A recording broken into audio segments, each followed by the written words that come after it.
nosotros aquí en Limanchik.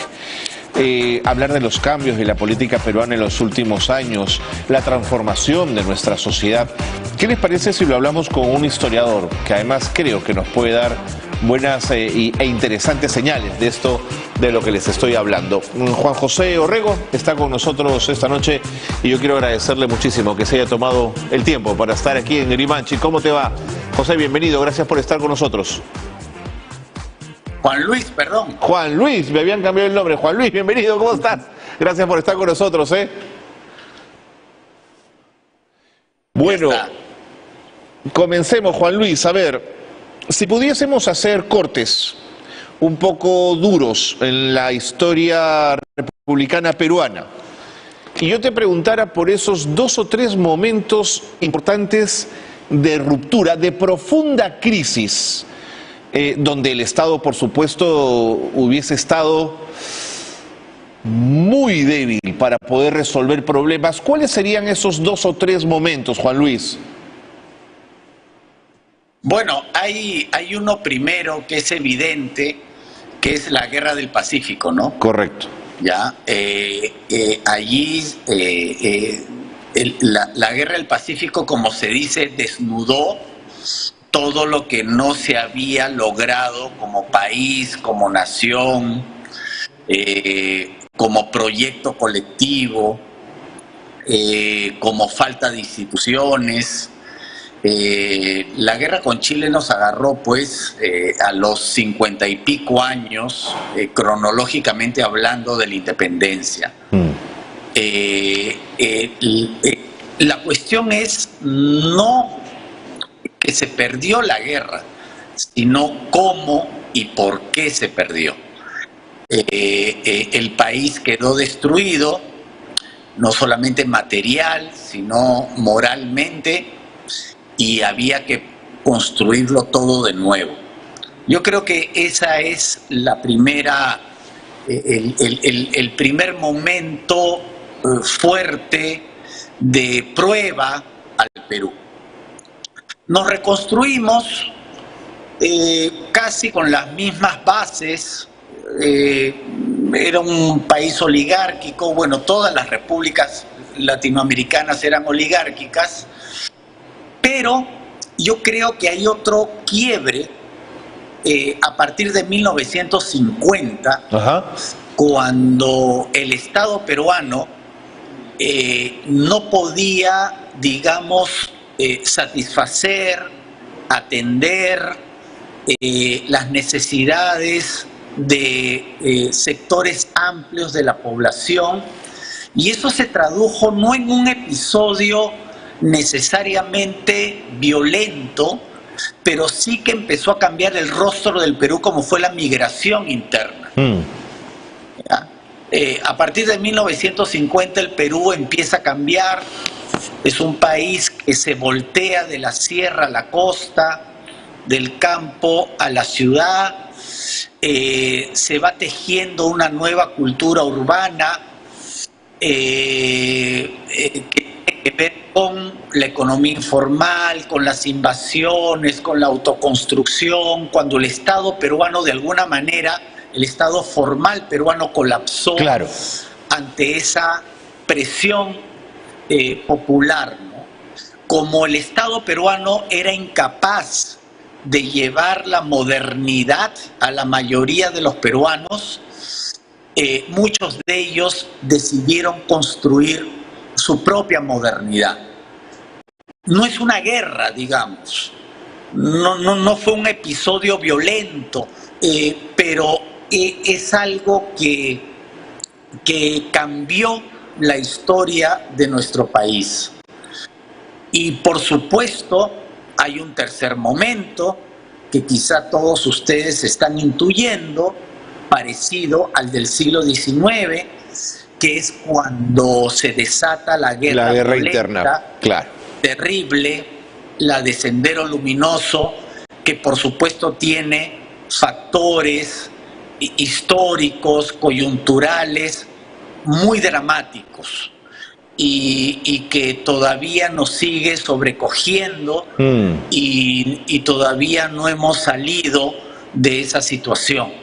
porque ese episodio dramático tiene que ver no solamente con la pobreza, por supuesto. La pobreza no es un factor que provoca la violencia, sino la desigualdad, la exclusión, la falta de Estado, el centralismo, el racismo y la discriminación. Correcto, Juan Luis, importantísimos esos tres momentos.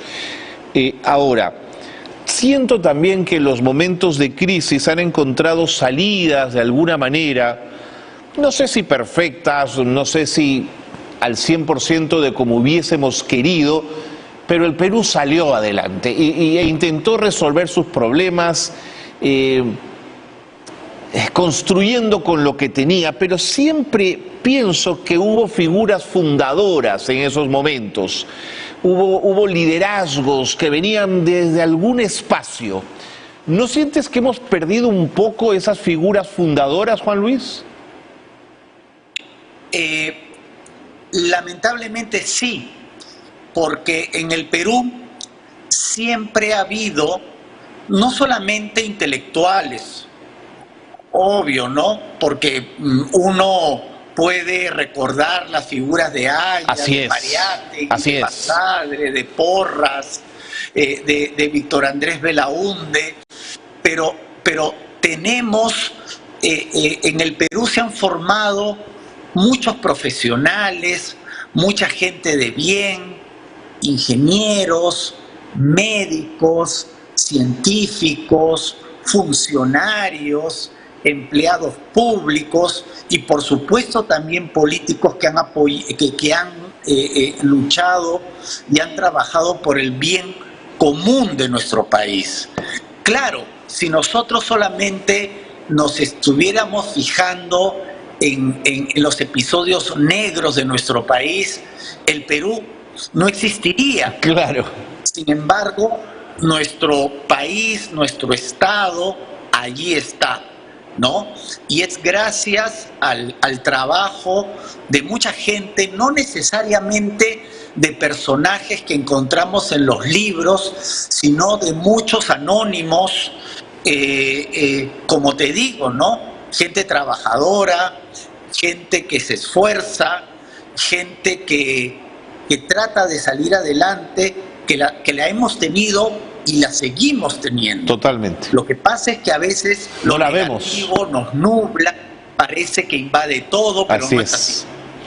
Ahora, y pese a ese pesimismo, de pronto encontramos en la gastronomía, o en un gol de la selección, o en un pisco de 28, o en la belleza de nuestras regiones, una suerte de momento en que nos miramos a la cara con alegría, ¿no es cierto? Pero, ¿cómo sostengo esa alegría, Juan Luis? ¿Cómo me puede amalgamar de alguna manera para que no quede solo en ese instante y se esparza tan rápidamente? Que en el Perú hay que entender que siempre hay luces, ¿ya? No todo es abatido.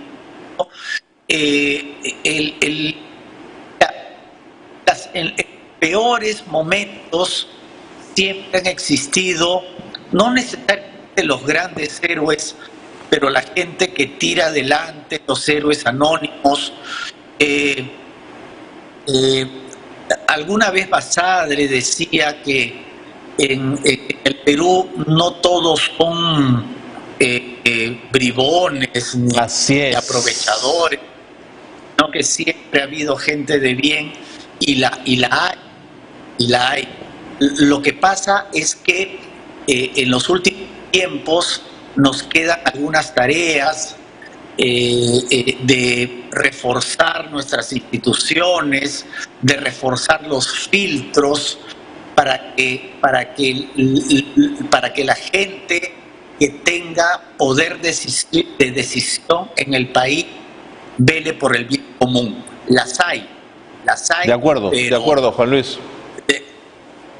Permíteme una última pregunta. La celebración de la patria cada 28 de julio nos remite al mensaje del presidente por Fiestas Patrias y a la fanfarria militar, que no está mal, que estén, por supuesto, tienen su espacio y forman también parte de lo nuestro y de la peruanidad. Pero me pregunto, ¿dónde está la civilidad celebrando su fiesta, Juan Luis? ¿Dónde están las expresiones de alegría y de abrazos por lo que somos? Hay una fecha un poco polémica para mí en las celebraciones de la independencia. A partir de 1945 se decidió que el mensaje presidencial debía ser el 28 de julio. ¿Ya?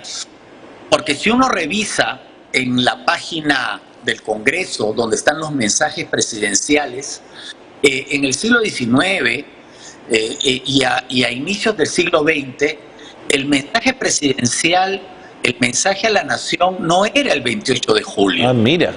Entonces, poco invadido de política, una fiesta que es de todos. Así es. ¿No? Si tú te das cuenta, en otros países el mensaje a la nación no coincide con la fiesta nacional. Es verdad. Entonces, nosotros sabemos, ¿no? La política divide, eso es en todos los lugares del mundo. Exactamente. ¿Ya? Las fiestas patrias deberían unir porque es la fiesta de todos. Yo, desde aquí humildemente, pediría que el mensaje a la nación no sea el 28 de julio, como era antes de 1945.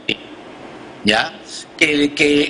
Y lo del militar debe existir en todos los países. Totalmente. Pero digo, referencia de la política, ¿no? Yo creo que la política debe estar en un lado, ¿no? Y la fiesta nacional, que es de todos, donde siempre debió estar. En el siglo XIX, la gente salía a la calle, esperaban las 12 en la plaza, el cabildo o la municipalidad tenían una actuación muy importante, pero yo creo que hay que separar, ¿no? Si ustedes ven en el mismo Chile, en Estados Unidos, en España, en otros países, el mensaje presidencial, inclusive cuando hay cambio de mando, que es todavía un acontecimiento más político, todo coincide el 28 de julio, que parece pues la fiesta del Poder Ejecutivo, del Congreso. Sí, Juan Luis. No, sí, pues. Yo tengo esa misma sensación y creo que la idea que has planteado al final me parecería fabulosa. Volver a ese feliz 28 que nos decíamos antes entre amigos y vecinos, decirlo mucho más con la gente, con la calle, con los amigos, con los vecinos, con todos en general. Te mando un abrazo, Juan Luis, gracias por haber estado con nosotros. Y feliz 28. Un abrazo a todos los peruanos por esta fiesta. Feliz 28. Juan Luis Orrego, historiador, ha estado con nosotros. Clarito, ¿eh? Pausa y volvemos.